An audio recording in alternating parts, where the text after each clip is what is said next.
Émile est écrivain. Voilà plus de 60 ans que je lui donne l'heure et que je le réveille tous les matins. J'ai compté, ça fait 21 900 sonneries et je suis toujours prêt. Ce matin, Émile m'a laissé sonner jusqu'au bout de mon ressort sans appuyer sur mon bouton. Quand Aline est entrée dans la chambre, elle a constaté qu'il s'était endormi pour toujours. Alors, très vite, la famille est venue. Parmi eux, des gens que je n'avais jamais vus. Ils se sont copieusement engueulés, disputé le moindre petit bouton de culotte. C'était pathétique. Et curieusement, moi, le réveil de la maison, personne n'a souhaité m'emporter. Et puis, un vague cousin, encore plus mercantile que les autres, a pensé qu'il pourrait tirer un petit bénéfice de ma personne et m'a donné une dernière chance. C'est ainsi que je me suis retrouvé sur un étalage vulgaire, en promiscuité, avec un épluche légumes et une vieille assiette ébréchée, au milieu d'un océan d'objets usagés en tout genre. C'est dire quel était mon état d'esprit à ce moment. Quand soudain, contre toute attente, quelqu'un s'intéresse à moi. 5 €. Décidément, je pensais avoir un peu plus de valeur. Va pour 5 €.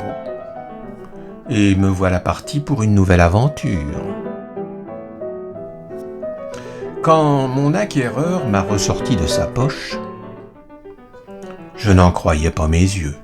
Nous arrivions devant son château.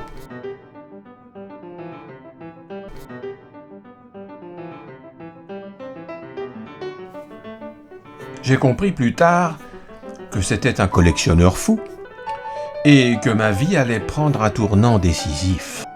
Un long corridor à la mesure du château et nous voilà dans la galerie des illustres. Un voyage dans le temps. Une collection unique de 327 portraits en peinture qui retrace 3 siècles de l'histoire politique française.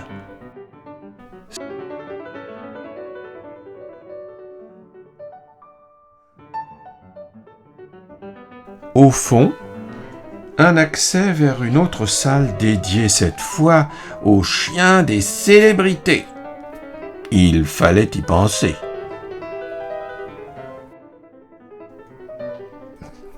C'est là que j'ai aperçu, à ma grande stupéfaction, un immense meuble qui allait sans doute devenir ma dernière demeure.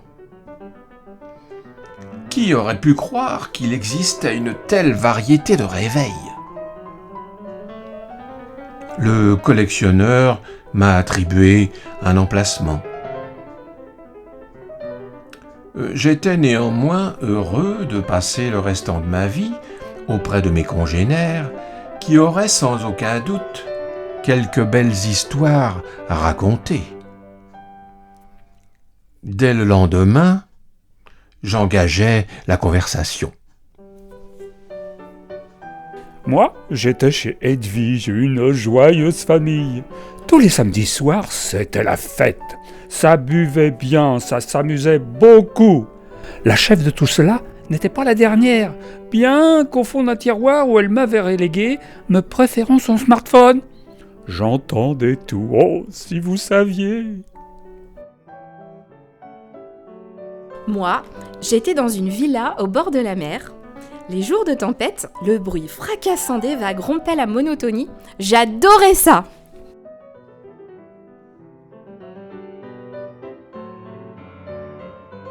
Oh, moi, je devais sonner tous les matins à 6h15. Je ne faisais jamais de grasse matinée. Quand ce n'était pas pour le travail, c'était pour faire son jogging. Un mec prétentieux, sûr de lui en fait.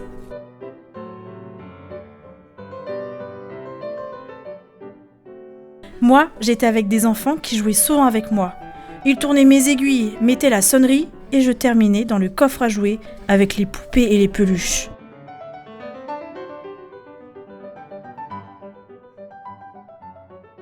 Moi, j'étais chez un duc dans son magnifique manoir. Il voyait tous ses enfants et même moi. Ne riez pas.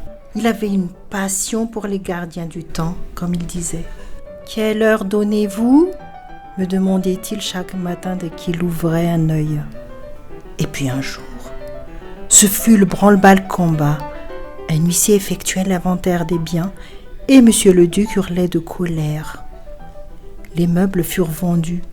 Je terminais dans une recyclerie avant mon arrivée ici. Moi, j'étais chez Marivonne, plutôt gentille. Elle avait un chat qui ne m'aimait pas. Il sautait sur la petite table où j'étais posée. Il se couchait dessus. Il m'éjectait par terre, sans vergogne. D'où mes bosses. Moi, j'ai été donné au collectionneur. Mon propriétaire précédent trouvait ma sonnerie beaucoup trop puissante et il sursautait dans son lit tous les matins.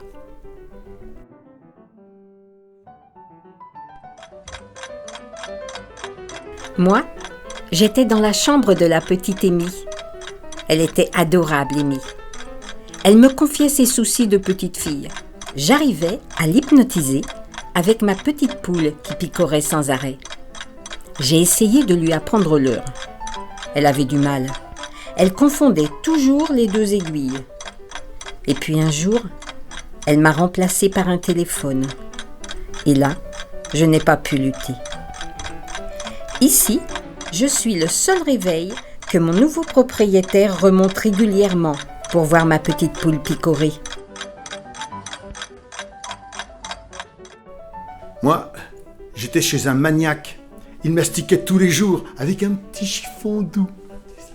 Et il y a eu ce jour où j'ai sonné à 7h30 comme il me l'avait demandé et il est parti travailler. Mais le soir, il est rentré en colère, me traita de crétin, de vieux dépassé, d'abruti inutile. Il m'a balancé dans un tiroir et de là, je l'ai entendu hurler que je l'avais mis en retard d'1 heure, n'ayant pas pris en compte le changement d'horaire.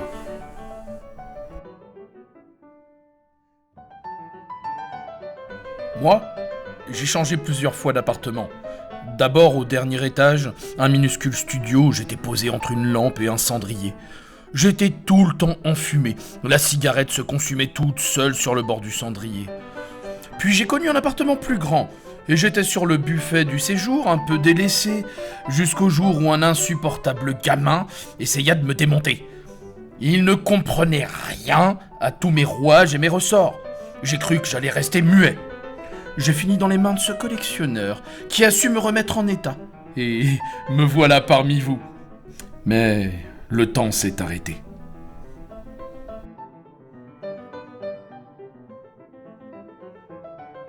Moi, j'ai vécu dans une drôle de maison. Partout des squelettes, des bocaux avec des serpents, des photos bizarres au mur. J'étais le seul être vivant, en somme, avec mon tic-tac, tic-tac, tic-tac. Il était médecin légiste. Je n'ai pas bien compris ce qu'il faisait d'utile, puisque tous ses clients étaient morts. Mais je dois reconnaître qu'avec moi, il était gentil, il me parlait souvent, comme un confident. Et cela me rendait heureux. Moi, j'étais chez un réalisateur de films photographiques un peu fêlé. Dès qu'il avait une idée, plus personne n'existait tant qu'il n'avait pas bouclé son montage. Il me demandait de le réveiller très tôt et se jetait sur son ordinateur pour concrétiser l'idée qu'il avait eue dans la nuit. Et comme pour nous tous, son satané téléphone m'a remplacé.